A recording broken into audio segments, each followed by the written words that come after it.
ఈయన కూడా బొక్క.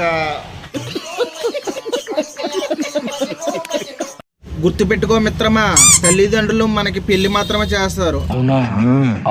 ఆ పెళ్లికి చేసిన అప్పులు వడ్డీ అసలు మనమే కట్టాలి.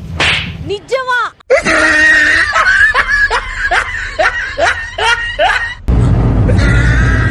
అంటే స్కూటీ ఉంటే నడపాలనిపిస్తుంది, నిజమా? టీవీ ఉంటే చూడాలనిపిస్తుంది, మొబైల్ ఉంటే చాటింగ్ చేయాలనిపిస్తుంది. అవునా? అదేం విచిత్రమో, బుక్ ఉంటే మాత్రం చదవాలనిపించదు.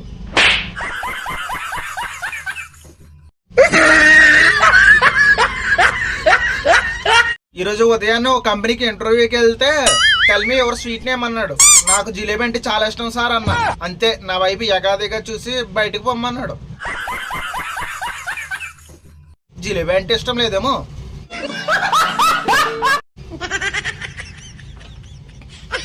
పెళ్లిళ్ళకి వెళ్ళినప్పుడు ఆడవాళ్ళు మొత్తం ఏం చూసి కళ్ళు కుట్టుకుంటారో తెలుసా? నాకు తెలీదు. బట్టలు చూసి, నగలు చూసి, చీరలు చూసి. అవునా? అదే మగవాళ్ళు ఎలా కళ్ళు కుట్టుకుంటారో తెలుసా? और अभी तो रुको, क्लाइमैक्स अभी बाकी है. పక్క వాళ్ళు పిల్లలు చూసి.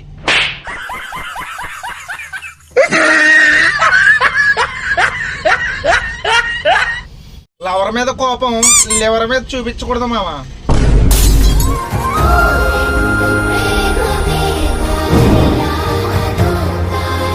నన్ను నా స్టేటస్ భరిస్తున్న మీకు ఏమిచ్చిన రుణం తీర్చుకోగలుగుతాను.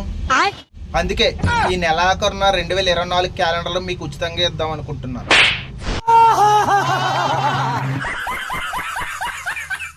మీకన్నా నాకేది ఎక్కువ కాదు. అబే సాలే. పెళ్లి చేసుకున్న తర్వాత రోజు తినేటప్పుడు ఆమెను ఏం కూర అని అడగవసరం లేదు. ఎందుకు? నీళ్ళలా ఉంటే చారు, కాస్త చిక్కగా ఉంటే సాంబారు.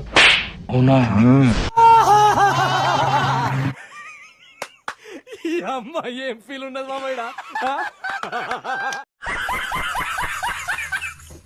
చిన్నప్పుడు జ్వరం వస్తే డాక్టర్ చెప్పే 2 మాటలు చాలా బాగా నచ్చాయి. 2 రోజులు స్నానం చేయకు, స్కూలుకి వెళ్ళకు.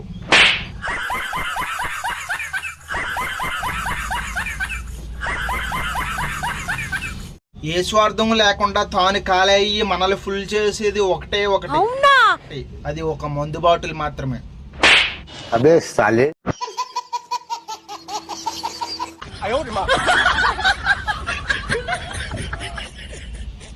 గులాబీ పువ్వు ఇచ్చేవాడు ఫిబ్రవరిలో మాత్రమే ఉంటాడు. అదే